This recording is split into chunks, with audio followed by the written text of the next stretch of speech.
Hello there, it is Eric Erickson here, the Eric Erickson Show across the nation. The phone number, if you want to be a part of the program, 877-973-7425. Well, there is breaking news. The Speaker of the House of Representatives, Nancy Pelosi, she drew on her warrior eyebrows today. No, that's not the news. That's just she's got to get into the warrior makeup on in order to be firm against Biden. And she says Joe Biden needs to ban Russian oil imports into the United States. Nancy Pelosi says that. Jen Psaki of the White House says no deal. Not going to happen. Y'all, I'm telling you that Joe Biden doesn't want to do this because he's afraid if gas prices go up even more, the Democrats are going to have a real hard time. I firmly believe that. I really do. Pelosi can say do it because she knows he's not going to. Now, I want to start with Steve on this issue. Steve, welcome to the program. How are you? I'm doing well, Eric. How about yourself? Doing great. Good. Glad to hear it. Listen, the reason I called was I'm tired of hearing the lie about the XL pipeline. During World War II, we built two pipelines going from Texas up the East Coast because the Navy needed diesel. And what was happening, we lost like 12 or 15 tankers to the German U-boats as they were going around Florida. And the reason that they were going around that way is because the oil was in Texas, and that's where the refineries were. Right. But they had no way of getting the oil safely to the Navy. They were in Norfolk or either in New York where we had our fleets at. So in less than a year, they built two pipelines. And you can look it up. It's the big inch and the little inch. One was, I think, a 20-inch pipeline. The other was a 24-inch. But they did it in 1 year because they had all restrictions taken off. If they want to complete the XL pipeline, they can do that probably within 6 months if they'll just get out of the way. All they have to do is complete it. There's already an existing pipeline. All they're doing is adding another one next to it. That's what the XL stands for. Mm-hmm. And it just makes me mad when I hear these lies about them saying we can't do it and it's not going to have any effect for 5 to 10 years. Well, that's because they've got every environmentalist out there suing everything. Why don't they just declare a national emergency, go ahead and suspend the environmental laws until we can get this taken care of? They have never had a leak on any of those pipelines, the big inch or the little inch, going up the East Coast. And how long has it been since World War II? Anyway, Yep. I just look that's useful. That. Steve, thank you very much. And you got a big point on that. It's like the Anwar stuff. The Democrats back after 9/11, well, we can't do Anwar. It'll take 10 years. That was 2001, so it would have been done by 2011. Same with all this other stuff.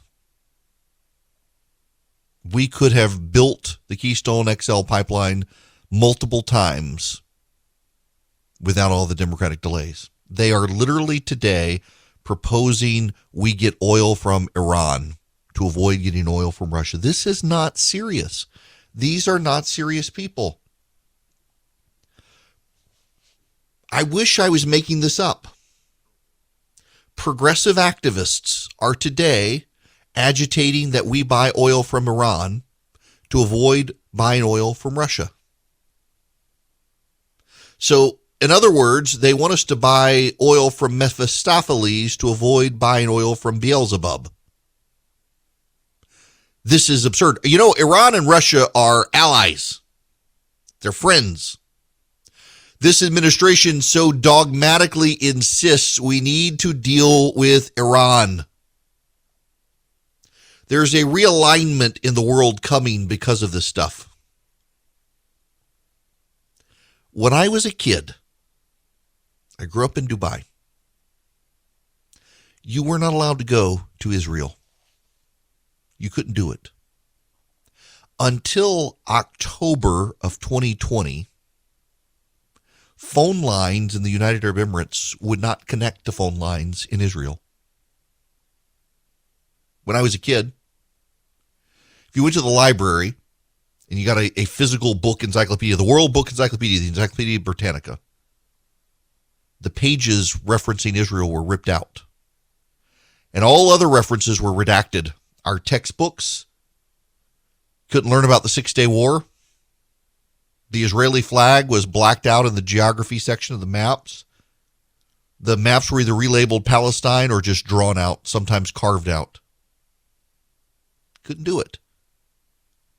You weren't allowed to go there. Israel, if you were living in the Middle East, when you went to Israel, you would have to know you got to ask for a stamp that could be placed in a disposable piece of paper so you could slide it in and out of your passport book when you went back into the Middle East. Prince Mohammed bin Salman, who is the crown prince of Saudi Arabia and the next ruler of Saudi Arabia, he is currently the de facto ruler of Saudi Arabia, gave a lengthy interview. And he said, Israel is a potential ally, not an enemy. Saudi Arabia is far more dogmatic than the United Arab Emirates ever was about Israel, about Islam, about drinking. There are liquor stores and bars in Dubai. There are none in Saudi Arabia. And now, Crown Prince Mohammed bin Salman says, we hope that the problem between the Israelis and the Palestinians will be resolved. He says he sees Israel as a potential ally with shared interests, not an enemy. It needs to resolve its issues with the Palestinians. It's a very subtle shift in the official line from Saudi Arabia as the United Arab Emirates, Bahrain, Oman, Egypt, and Jordan all embrace Israel as an ally against Iran. Iran is the threat. Donald Trump had a lot to do with this political realignment in the Middle East. The Abraham Accords. Remember John Kerry said that it was going to be all or nothing. There would either be peace with Palestine, with the Palestinians, or no peace at all in the Middle East. And along comes Donald Trump and tries to do individual peace accords between Middle Eastern countries. Everybody says, it'll never work. It will never work. It worked. And part of the reason it worked is because Donald Trump said, if y'all don't do this, we're leaving. We're packing up. We're taking everything home. All our bases gone, everything gone, all our money gone, all our financial aid gone. And they're like, oh my gosh, we got to do something. Why don't we see if we can get along? And now you've got Israeli tech startups opening in Dubai and Abu Dhabi. It's a realignment. But here's the thing. This is the most flabbergasting thing. Iran is even worse than Russia. On a bad day, and today is a bad day. On a bad day, we can still have some communication with Russia. On a good day, we can't with Iran. The Iranians fund terrorists around the world. The Iranians use their oil money to fund terrorism that then challenges Israel and our Middle Eastern allies and ourselves around the world. These are not serious people. These aren't serious people. The people on the left who say, let's just buy all of Iran's oil since we're not going to buy Russia oil, that's not a serious solution. It really is, instead of paying one devil, you're paying another. Well, not today, Mephistopheles. We're not going to buy your oil. Beelzebub over here, we're going to buy his oil today. The legions of hell applaud. These people consider themselves grown-ups with grown-up solutions. This isn't a grown-up solution. This is suicide. This is insane, and this is what they're advocating. My gosh. I mean, it's. I don't even know how I'm just flabbergasted that this is even being openly talked about. Nancy Pelosi is calling for a ban on Russian imported oil. And the White House is saying no. It all goes back to their fear about gas prices. See, if gas prices go up, all the other prices go up. Why? Because it costs more to transfer the cattle to the butchery and from the butchery to the grocery store, so the beef prices go up. It costs more to transport the corn to get it out into the field. And so the corn costs go up, which then raise the beef costs further. We're having this spiraling cycle of inflation now, and it has a lot to do with fuel prices. We could lower prices by pumping more of our oil out of the ground, and they don't want to do that because they're invested in climate change. I did not intend to spend the whole damn day talking about this one topic, but that's how big it is. It is so pervasive across every aspect of our society right now, and now you got these idiots, they want to get Iranian oil? We might as well just cut a check to Hezbollah and give them the missiles to blow us up. I mean, because that's what Iran's going to do with the money. It's what they've always done with the money. I mean, these people really are into the whole death to Israel stuff. And we're going to give them money? How badly must this administration hate Jewish people and Israel? Wonder if that has to do with their unwillingness to help the president of Ukraine. It's laughable to me to hear Vladimir Putin say he wants to denazify Ukraine when his troops have just blown up the Ukrainian Holocaust Memorial and are trying to kill Ukraine's Jewish president. Where the hell did all the grown-ups go?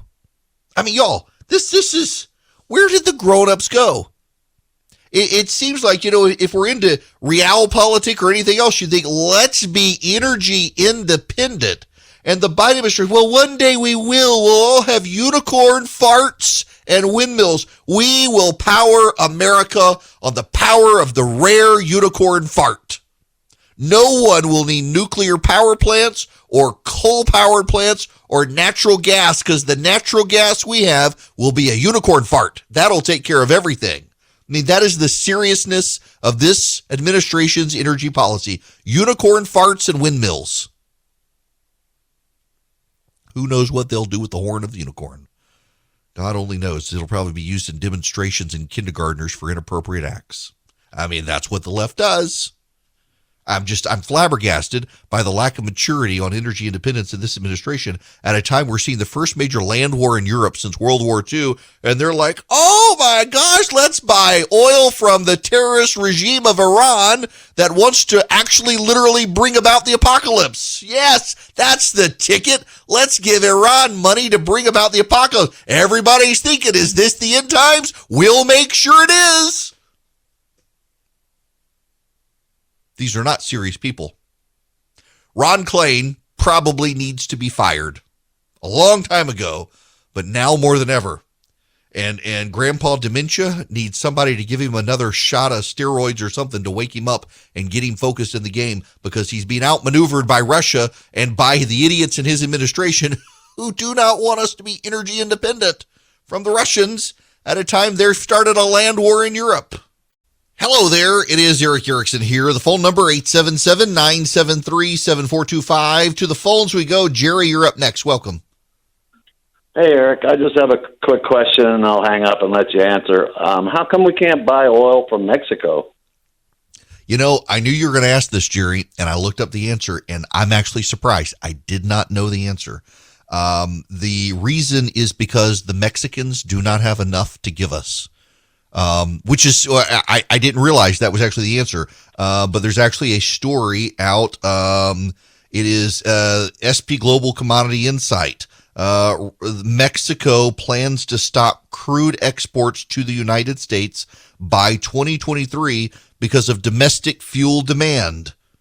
There's so much demand in Mexico now that we actually can't get enough Mexican oil ourselves, which I had no idea. I didn't realize that was the answer. I figured I knew what Jerry was going to call about and figured I better find the answer. And that's it. Mexico had been sending 860,000 barrels of oil to the United States. It was reduced last year to 671,000 barrels of crude oil a day. And by next year, they expect to have it down to 200,000 barrels of oil. And by the year after now, they're actually going to have zero. And it's all because of the demand in Mexico. Now, things may change economically here, but that's actually the answer, which surprised me. Bill, you're going to be up next. Welcome to the program. Hi, Eric. Thanks for taking my call. Sure. Hey, I just had a comment, maybe question. Has anybody stopped to consider, with all this talk about climate change, what the impact on the climate is of a 40-mile-long convoy that stopped and idling, or thermobaric bombs going off, or the other blasts that are over there, and just the whole, fiasco of war, what it might be doing to the climate? Yeah, listen, no, because they don't care about those people. Those are the poors. If they were in this country, they'd be shopping at Walmart. The left doesn't care about them. I shouldn't say that, but I mean, you're right about this war, and if you're so obsessed with carbon footprints and climate change and emissions, you should be concerned about this. And well, they're not, which is kind of telling, and they should be. Ron, you're up next. Welcome. Yeah. Hey, Eric. Ron from Pinehurst.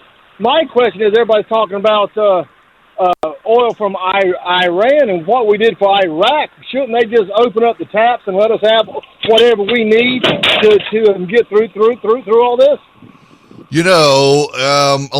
Let me look at this one. So Iraq's oil exports have actually gone up 3.5%. Up, there we go. But Iraq's exports were also dealing with OPEC issues here. So OPEC has a lot of input in Iraqi oil output. OPEC is actually expected to increase some of its oil production, which would affect Iraq, but Iraq is apparently involved in that. So that's the answer on that one. These I can find with Google to some degree. By the way, Ron mentioned thermobaric bombs. I've wondered, because we're hearing a lot about thermobaric bombs. How do they work? I researched that last night to be able to tell you. I'm fascinated by this. Thermobaric bombs have two explosions. The first explosion, they launch a missile into the air that seeds the air. And the air is seeded with metallic dust and carbon particles. And then there's a second explosion. Once the air is full of the metal and carbon deposits, then a second bomb goes off and it creates a massive explosion, and all of those metallic particles and carbon particles catch on fire and begin to incinerate at a very high heat. And that high heat causes a pressure change where air is literally sucked out of people's lungs into the fireball to keep the fireball going. And then that, in turn, causes a very big pressure blast that once people's lungs are pulled outward and then they're shoved back in, and it causes embolisms and the air sacs to be torn apart in people's lungs. It causes a massive, massive shockwave. So with a normal bomb explosion, there's just one big explosion and shockwave. With a thermobaric bomb, there's a shockwave that lasts longer and spreads further because you've got all of this metallic dust the first explosion puts in the air. So it causes a massive, deadly explosion. And the other thing is, because of the dust, those shockwaves turn corners. And they were designed to blow up caves. Hello there. It is Eric Erickson here. Across the nation. I'm going to pay no attention to everything I said I was going to talk about. This one gets me. My buddy Ryan, who listens to the show, sent me a link. Ryan is a world-renowned doctor, not medical, but he is a scientist, meteorologist, has a PhD. He knows his stuff. And Ryan noted lower and middle income American households are being hammered by high gas prices. A household making under $50,000 per year owns a car that is on average 11 years old with an odometer reading of 125,000 miles. Cost of car ownership is 25% to 50% of household income. People are getting hurt here, and the Biden administration could be doing things. Households with incomes over $100,000 can afford to replace their gasoline-powered vehicles with brand-new electric vehicles and benefit from cost savings. But most American families cannot. In the long term, used electric vehicles will become attainable, but pain at the pump will intensify for years to come, particularly with current American energy policies. Well, some guy named Andrew works at the intersection of weather and reinsurance, lives in Bermuda, and wants you poors to go get your electric vehicles today. This is part of the problem with the American left, particularly white American left. The white progressives of America used to call them limousine liberals. The white progressive left in this country is the Marie Antoinette of the 21st century, leading to populist revolutions around the world. Let them get their electric vehicle. By the way, and I would note, and I think Ryan's listening right now, that one of the big issues with the used market for electric vehicles is the battery. You know, those lithium-ion batteries wear out over time, and it causes a massive cost. So I actually think that the used market for electric vehicles in this country is not going to be highly cost competitive because of the battery issue. But this is all the time. The left in this country looks at stuff from a policy standpoint of elite, rich, white progressives. You black moms listening to me right now, and I know from the research data, I got a large number of black women who are mothers, oftentimes single mothers, who listen to this program, who don't always agree with me. But in particular, when it comes to education issues, listen, it's in the research, it's in the data, it's in the ratings data that I've seen. And I want you single black mothers to understand that the solution to improve your kid's education, according to the left, is you need to get rich and pay for your kid to go to private school. That's the solution of the rich white progressives of America. If you got the money, send your kid to a school where they can get a good education. Otherwise, shut your mouth and take it. The government schools are all you get. Take the light bulb. Take the incandescent light bulb. I forget what it's called. There's an economic term for this. Fred on Twitter, if you're listening, you're the one who gave me the term a while back, and so I'm in my direct messages waiting for you to reply to me with the actual terminology here. And I know you're listening because you just texted me. Poor people can't go buy LED bulbs because the LED bulbs are expensive. Now, they've come down in price, but progressives in this country started to ban the incandescent light bulb, the dollar bulb. You can go buy the $10, $15, $20 bulb and it'll last for years. But how many light bulbs do you have in your house?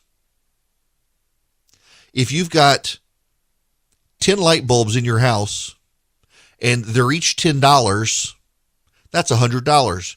You got 10 light bulbs in your house and they're all $1 incandescent bulb. Guess what? That's $10. What are you going to buy if you're poor? The $100 worth of light bulbs that will last 3 years, but you don't have $100 to spend if you're going to eat this month. Or the $10 worth of light bulbs that'll get you 6 months to a year of light before you have to replace them. What are you going to buy? I bet you're not going to go buy the $100 worth of light bulbs when you can get the same number for $10. They won't last as long, but that saves you $90 that you can use to buy groceries or gas. What are you going to do with your car? Are you going to go out and buy a $50,000, $60,000 car or get a used gas-powered model for $15,000 to $20,000? Get a junk gas-powered car that's reliable and get you to work? Or are you going to go spend all the money on an electric car and your car payment is going to be so outrageous that your kids will eat just fine, but you won't eat for days on end? What are you going to do? You poors and all your poor people lack of money, you got to figure out how to live life. Meanwhile, all these rich people are telling you Just go buy an electric car. You'll be able to stop buying. Yes, this is the solution of the Biden administration. You poor people need to go buy your electric cars.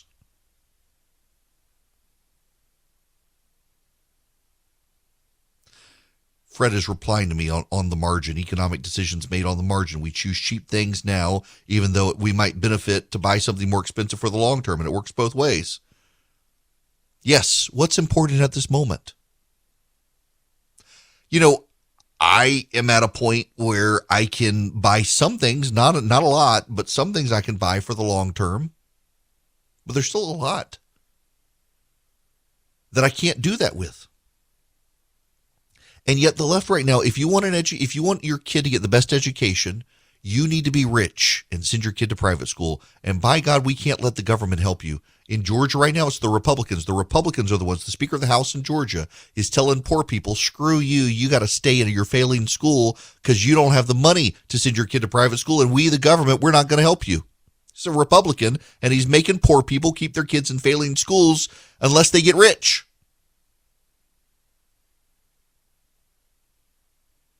And the government a number of years ago remember the cash for clunkers? Essentially, the auto industry in this country was going under unless we bailed them out. And so the idea was the government cash for clunker program. And what did it do? It caused the price of used vehicles to skyrocket and price some people out of the market even before we got to this COVID period. But you know, you poors, you had the opportunity with your cash for clunkers to get you a battery-powered car. We give you $5,000 off and you still had to pay the other $70,000. Yeah, that worked well.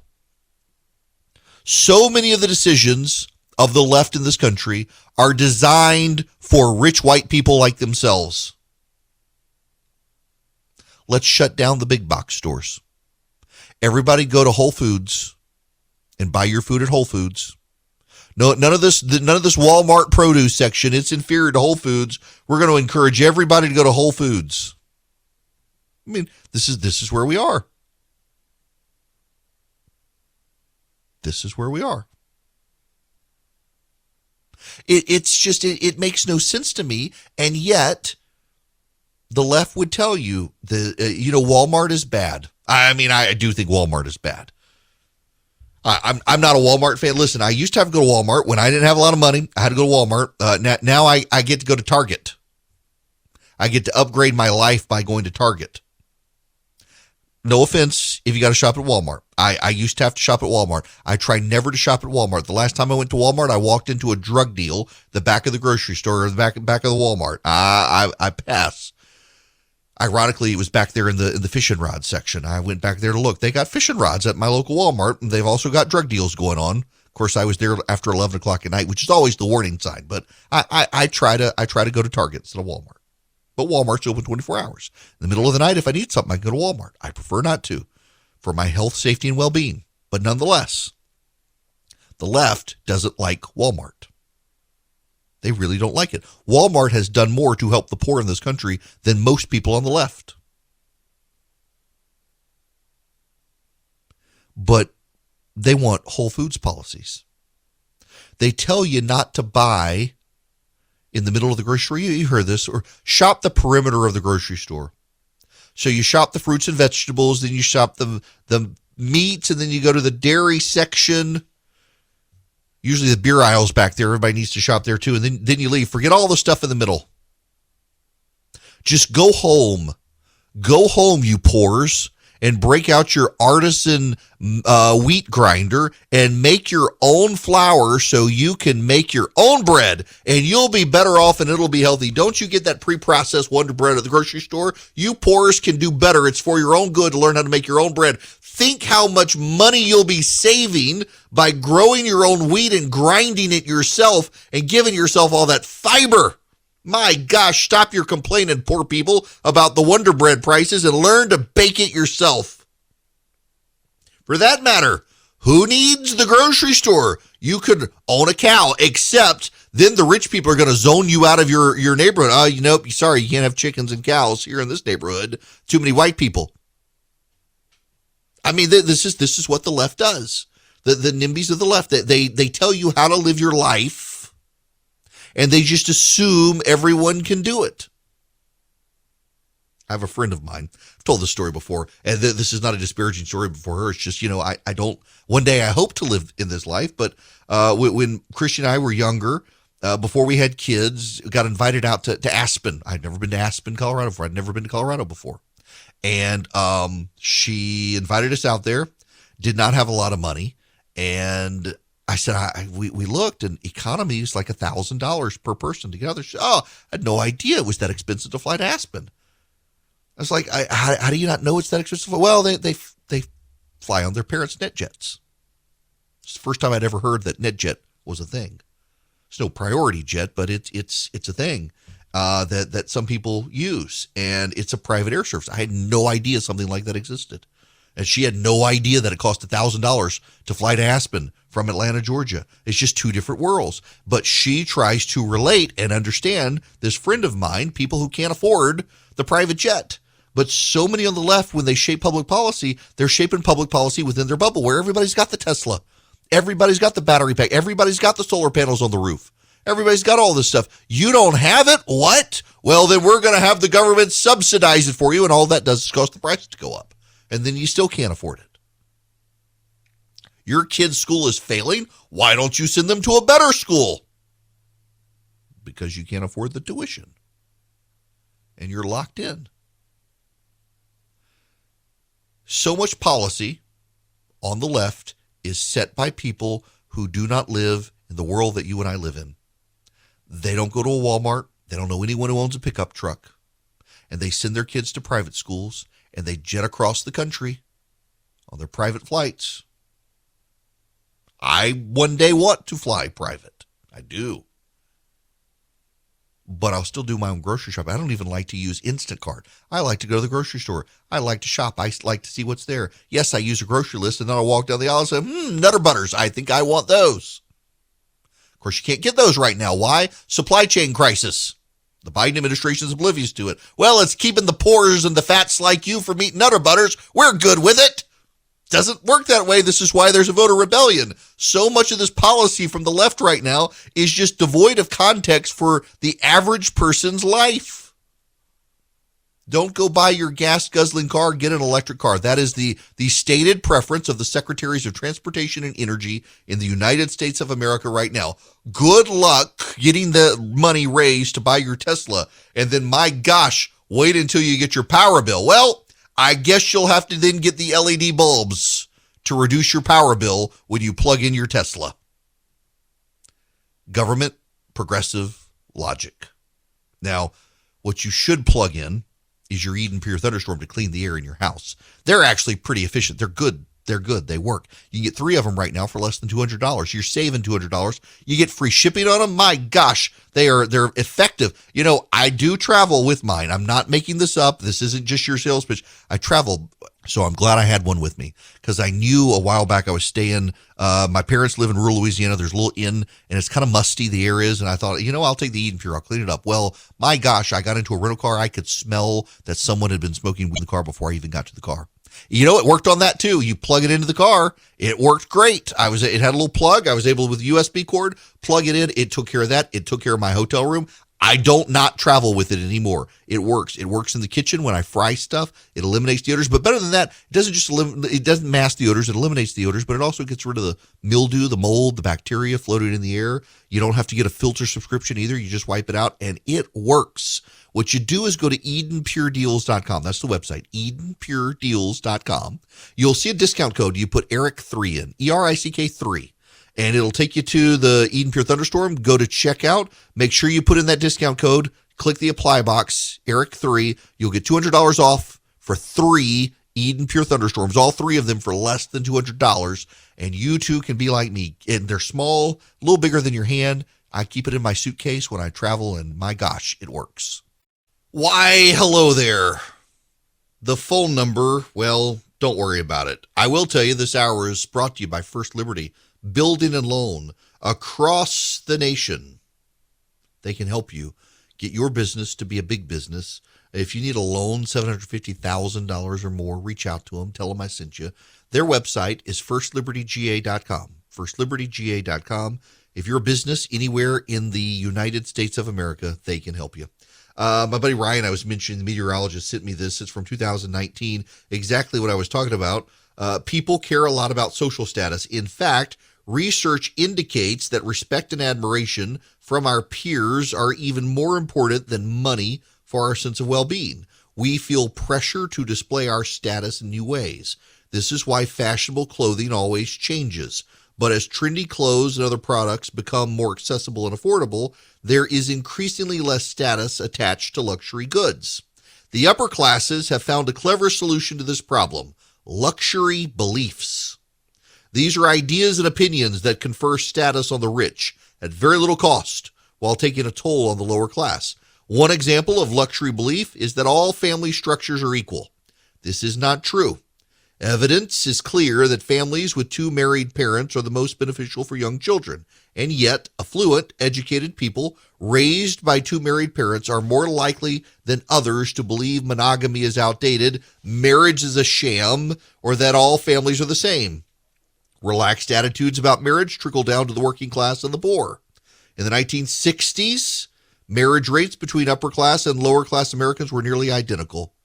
But during that time, affluent Americans loosened social norms, expressing skepticism about marriage. The luxury belief coincided to the erosion of the family. Another luxury belief is that religion is irrational or harmful. Members of the upper class are more likely to be atheist or non-religious, but they have the resources and access to thrive without the unifying social edifice of religion. Then there's the luxury belief that individual decisions don't matter much compared to random social forces, including luck. This belief is more common among many of my peers at Yale and Cambridge than the kids I grew up with in foster care or the women and men I served with in the military. The key message is that the outcomes of your life are beyond your control. The idea works to the benefit of the upper class and harms ordinary people. White privilege is the luxury belief that took me the longest to understand because I grew up among poor whites. Members of the upper class claim that racial disparities stem from inherent advantages held by whites, yet Asian Americans are more educated and have better earnings and live longer than white people. In other words, upper class whites gain status by talking about their high status. There you go. Good idea. Great column. Maybe more on this tomorrow. It's 2022. Things are still crazy. Things haven't settled down. And now you got the Federal Reserve and interest rates. You got the economy. You got inflation. A lot of banks won't even return your phone call. Let's say you're a small business and you need a loan for $750,000 or higher. You see an opportunity where banks, they don't even want to see you.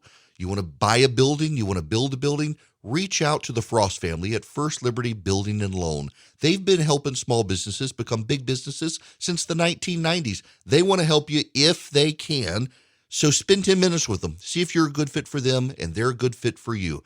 Their website is firstlibertyga.com. That's firstlibertyga.com. Again, you need a loan, $750,000 or higher. You're a small business and you see an opportunity to grow. Share it with the Frost family and see if they can help you. Firstlibertyga.com. That's firstlibertyga.com. First Liberty Building and Loan can help businesses nationwide become bigger businesses. The regular season is heating up, new stars are emerging, and that means more opportunities to win up to 25 times your cash on Prize Picks, the most exciting way to play daily fantasy sports. Just select two or more players, pick more or less on their projection on a wide variety of stats, and place your entry. It's that easy. Let it fly to turn $10 into $250 with just a few taps. Easy gameplay, quick withdrawals, and injury insurance on your picks are what make Prize Picks the #1 daily fantasy sports app. Watch your favorite players and get paid doing it this basketball season. See your entries make progress during the game or make new entries for the second half and the fourth quarter. 3-pointers, assists, rebounds, and everything in between are yours for the taking. Join the Prize Picks community of more than 7 million players who have already signed up.